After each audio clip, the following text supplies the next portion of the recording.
NASCAR fans, welcome into this week's episode of the Highline Podcast. I'm Jason, he's William, of course. We're thankful that you guys are joining us again on this week's episode. We'll, of course, look back at Martinsville last week and then preview the upcoming dirt race this week. How's it going there, William? It's going good, man. Last week in Martinsville was kind of a snooze fest. I'm not going to lie to you. We'll talk about that in a minute, obviously. But heading to Bristol this Sunday, I am very open-minded about this weekend. Bristol is known to be a short track with concrete surface, but years past, the attendance rate has gone down in the spring race, so they decided to change things up and add dirt to the track, and last year was a disaster. It was rained out Sunday. They raced on a Monday afternoon. And please tell me, when was the last time y'all have seen a dirt race during the day? Not really. It doesn't happen. It don't happen. But the racing product was so darn bad. And the track was not well prepped, and as a result of that, we saw single-file restarts, and that was a disaster. Because at the end, you had Logano and Truex, I believe, on the front row, Suarez and Stenhouse in the second. But it was supposed to be like that, but they're all single-file, and no one could really make a pass. It takes about 3 to 4 laps to get momentum running. So I'm very curious to see if they get this track well maintained and well prepped prior to Sunday night's big race. But gonna have an open mind heading into Sunday. That's right. Let's before we jump on in that Bristol dirt race, let's of course look back there at the Blue-Emu 400. As you said, they were at that Martinsville Speedway, and boy, was that a snooze fest. Have you ever seen 0 green flag lead changes? 0, folks. That's not a stutter. That's not a misspeak. 0. It was absolutely terrible.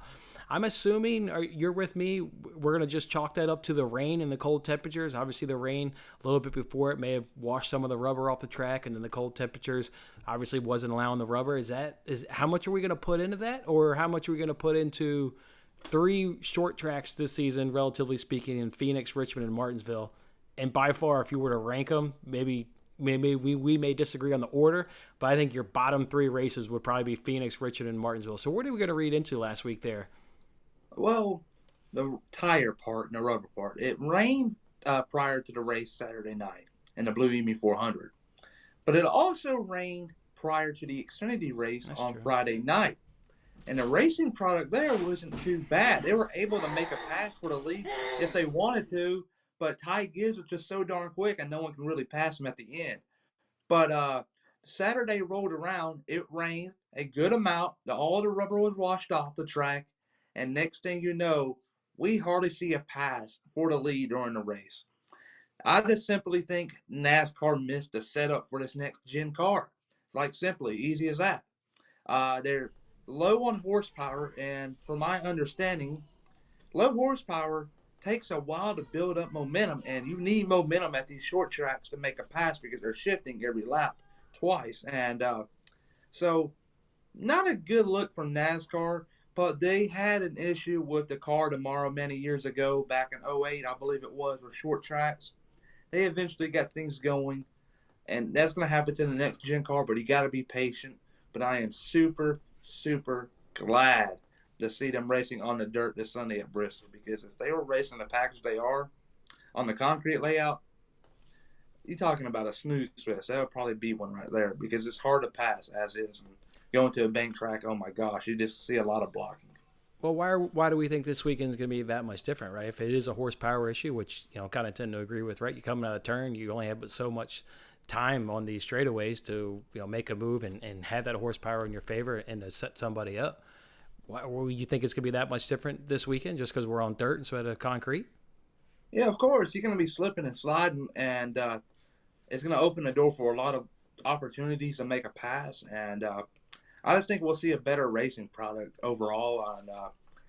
And I can't remember off the top of my head. The next legit short track is well down the calendar, so NASCAR's got some time to do their homework and research, and I'm sure they'll get things going in the right direction before the playoffs start, because we do have Martinsville in the playoffs, which is a very prominent race, and they cannot afford for that to be a snooze fest, because that's one of the latest races of the year. And the later races tend to be on the bigger channels and trying to get a bigger audience. And if you're having a big audience tune in, they're going to want to see an action-packed race. And this past Sunday or Saturday night was not that, and they got to change it before the fall rolls around. Yeah, definitely before playoffs comes. Speaking of, by the way, if you guys heard my son run into the room there a little while ago, apologies for that. But what I was going to say also is, also with Martinsville, you obviously didn't get any passing, right? But you also didn't get like the tensions and the intensity really just didn't bubble up. You never really saw it in the third stages.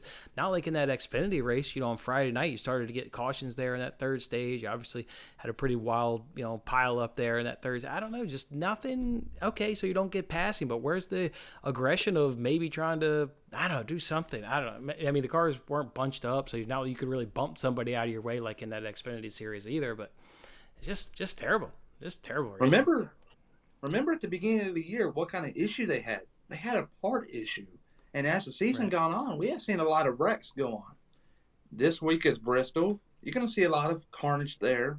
And then you got Talladega. I do not need to explain that. You're going to see a ton of wrecks. So from the owner's standpoint, I'm glad. They're probably glad that they didn't wreck. Or I'm sure they probably had a talk with their drivers to make sure they don't do anything unnecessary. Like don't bump into the back of a driver down the cool down lap at the end of the race. Don't do nothing like that, like Ty Gibbs did to Sam Mayer, which he did have a reason to do that. But don't do anything unnecessary to damage your car and to have the chance of having a car ruined for the following week. They're just unacceptable, and I'm sure they've been told it by their owners. Right. One last thing here on Martinsville before we move on to this Bristol dirt race. I'm curious because there are some people you see on social media channels that we're fine with Martinsville, and they say you don't need passing to have a good race. If you're putting this at like a 1 to 10, I'm putting it pretty low, maybe a 2 or a 3, because without it, you're watching that whole race, and there was never any drama. Like, you couldn't even fabricate the drama because you knew, like, nothing's going to happen. Didn't they even throw a caution late in that with like a few minute laps or like 10 or so to go to like fabricate? Like, NASCAR even knew that was a snooze fest. That one caution with 10 or so to go, with there being no green flag lead changes, you knew nothing exciting was going to happen. I would put that down below. And I know there's, like, again, there are people on social media that say you don't need passing to have a good race. And that's why I'm kind of curious on the 1 to 10, where are you going to put it? I'm going to give it, I know this is low ball, but I'm going to say a 1. It was a terrible racing product. It's unacceptable. And if you look in from NASCAR's viewpoint, you're having fans come from all around to buy tickets to go to your race. And when your race starts, you do a terrible job of keeping them tuned up for the weather. They just came out of nowhere and told them drivers going to their car at 8:20. Yeah, I believe it was. That came out of nowhere. They just grabbed it out there. Well, who was the driver they were looking for? And they were like, "Oh yeah, he's on Fox." Yeah, he was on the interview. It's Stenhouse, Suarez, and Dillon. I believe Suarez was the one. Okay, Suarez was the one I remember. Yeah, he was on camera being interviewed by Fox. Yeah, but they pulled it out their ass, and they didn't really have the fans well maintained and keeping them updated. And that's like red flag number 1. And then red flag number 2, the racing product was terrible. You did not see not much passing at all. And regardless of the top spot, you didn't see much passing at all from like the 5th place, 6th place, 7th place. They had to bump them out their way, and the fans definitely did not get their money's worth of racing this past weekend. And NASCAR is going to do their homework, I believe, but man, that is an embarrassing weekend from NASCAR. Unacceptable. Yep. Overall, though, I think you did say it best. We've had 3 short track races, 3 really bad, crummy races, but NASCAR does have time to hopefully get it right before we see another short track. So let's hope that they do that. Let's go now and turn our attention now to the Food City Dirt Race down there at the Bristol Motor Speedway. Look, I love Bristol. I've been to Bristol a couple times. Not a bad seat in the house. I absolutely love that racetrack. Enjoyed it over my times on the years. Let me remind you guys a little bit of what happened last year. William already touched on it. It was ran during the day. I don't remember if it was turn 2 or turn 4 last year, but remember all the drivers being blinded by the sun? Like, it just had so many issues on coming out of one of the turns. The sun was just right in their face. Yeah. Turn 2. Absolutely terrible. Race favorites last year, Bell and Larson, obviously they were involved in some contact and really, ended their day. I assume they're probably going to be the race favorites if I had to take a guess. Yeah. And they had a heated argument after their incident happened on the track. So that built up a rivalry throughout the season last year, and we saw them collided Watkins Glen, I think it was, where the 5 wrecked the 20. But yeah, we saw some controversy last year during the Bristol race between the two drivers. As you can see on the thumbnail, it had them two cars wrecking, and so that pretty much explains the thumbnail. But they do have beef, and they're going to be two of the prominent drivers Sunday, so keep an eye on them. They do not like each other at all. That's exactly right. I know you'll end up touching on Logano's what he's involved in this weekend, but last year I don't think he had all that much dirt track experience, and Logano was able to snatch up a victory. So what do you think in terms of this year? Do you think maybe a guy that maybe doesn't have a lot of dirt experience can maybe replicate a Logano? Or are we looking at, are you looking at your Bells, your Larsons, even your Stenhouse Juniors? What kind of guys are you looking for this weekend? All right, here. I'm thinking, all right, you have 2 practice sessions on Friday for the Cup Series, and you also have 2 for the Truck Series.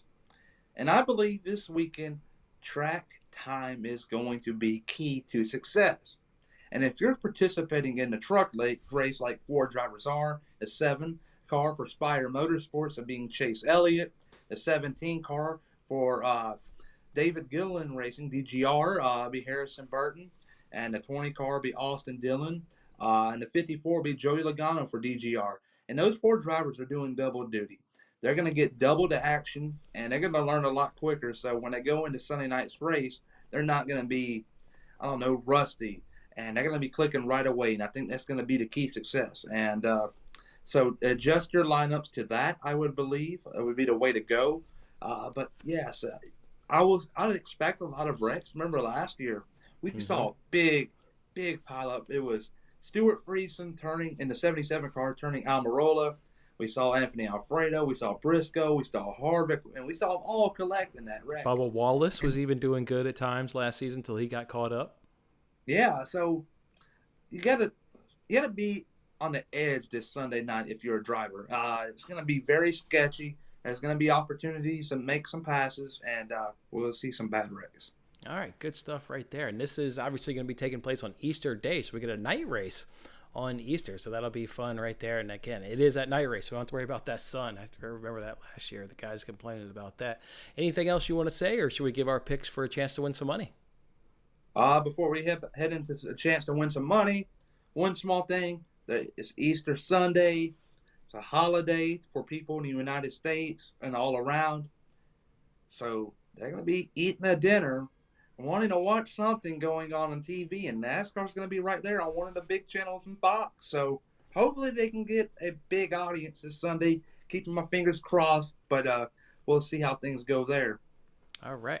Before we get into our picks there on that NBC Sports Predictor App, we did do a free giveaway on last week's episode. You posed the question. I looked at the answers. I did not see Brad Keselowski in any of the answers. Unfortunately, I don't think we're going to go ahead and give away that prize, unfortunately. But maybe we'll come back in a couple weeks and give away some more stuff, so just stay tuned to that. But what we are going to give you guys today is our picks for a chance to win $10,000 over on the NBC Sports Predictor app. This is, of course, where they give you 3 stages. Pick the driver to finish best amongst the stage, and then give them a top 3. All season long, I'm giving away $25 to the winner of the Winning Bets League. All you got to do is have the most points at the end of that race day, and you can go ahead and take my $25. If we take a look and see who won last week, we've got Hill 1989 VA, and that is Brian. You always see this guy up in the comments. He's always got some great insight and knowledge on the NASCAR Cup Series as well. So congratulations, Brian. Hit me up on Twitter.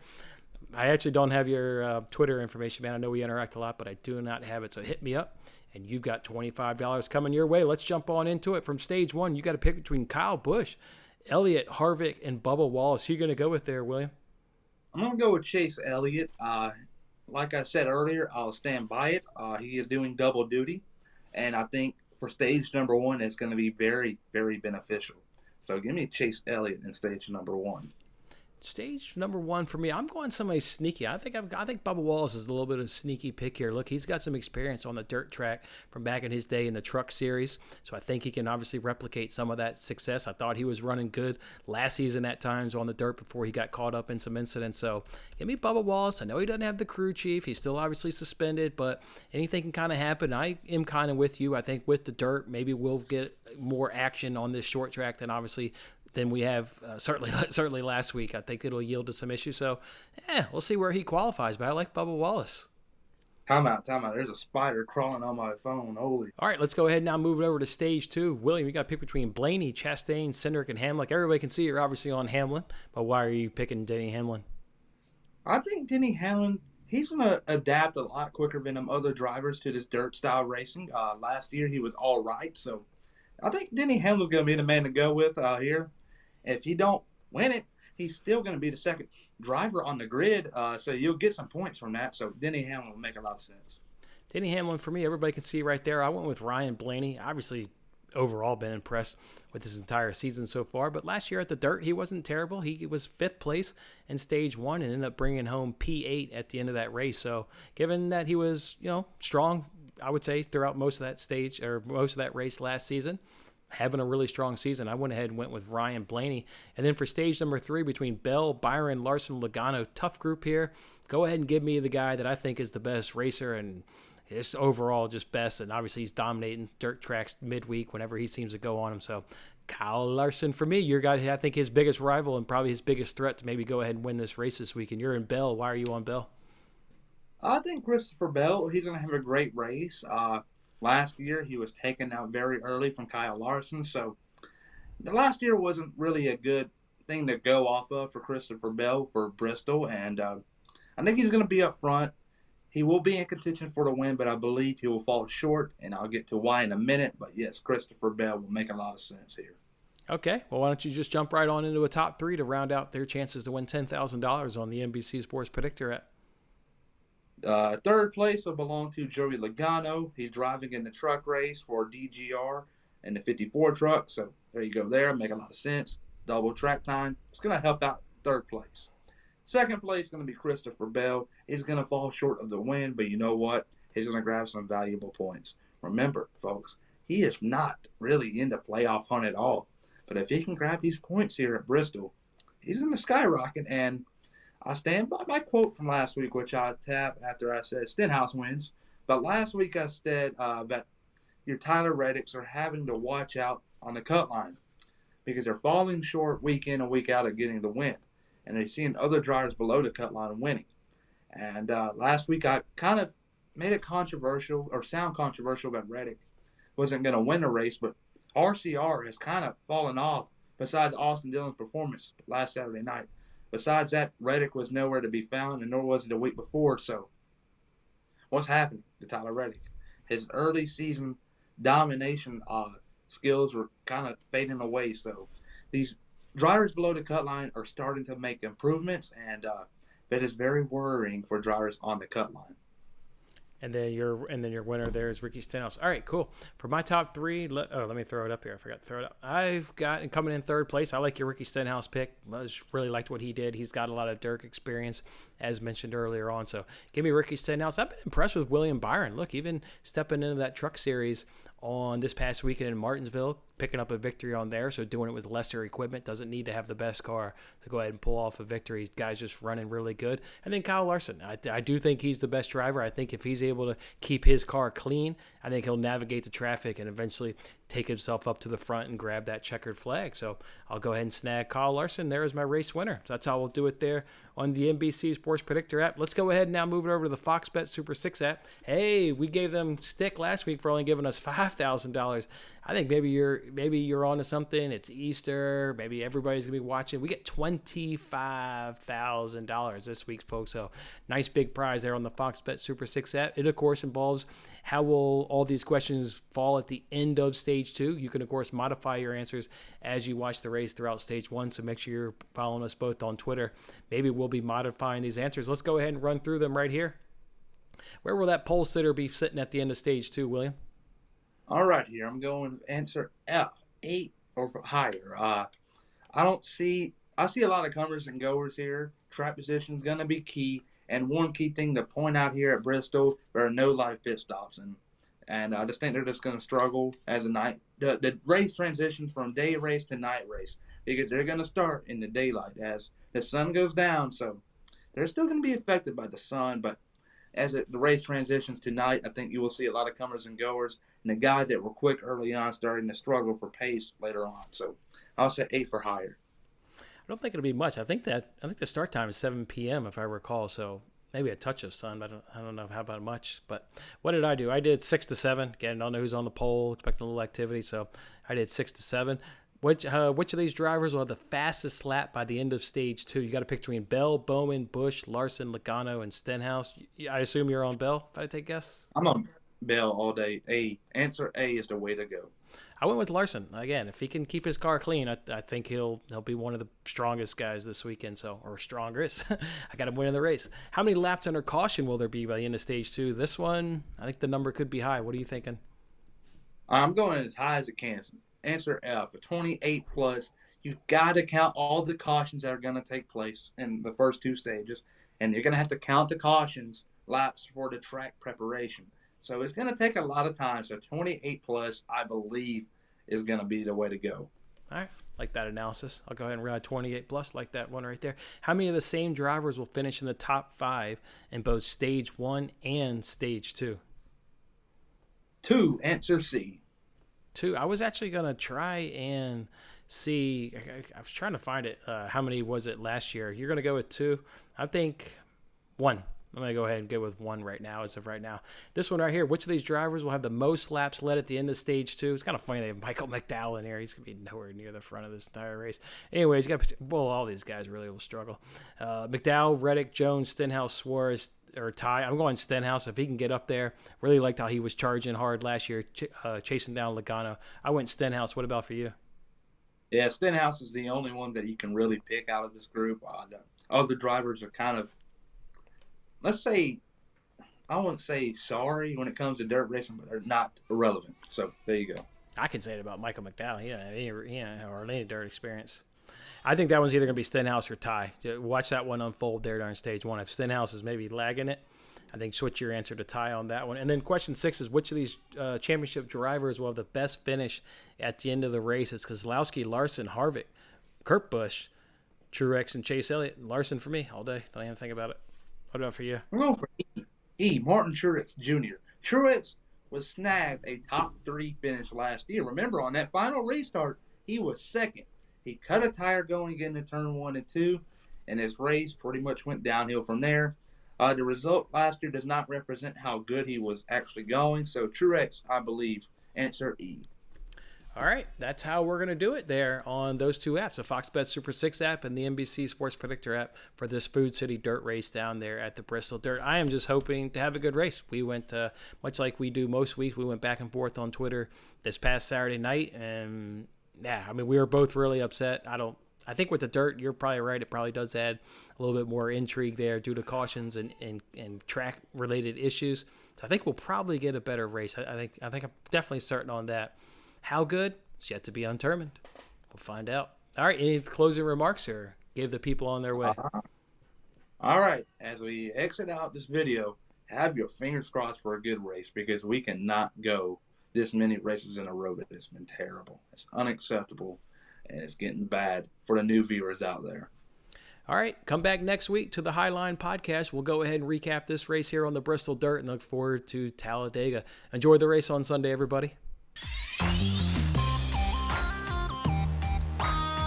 That was a lot of fun. Don't forget to like, comment, subscribe, and good luck with your picks. If interested in placing real sports bets, then check out my latest daily free sports betting video in the bottom right corner.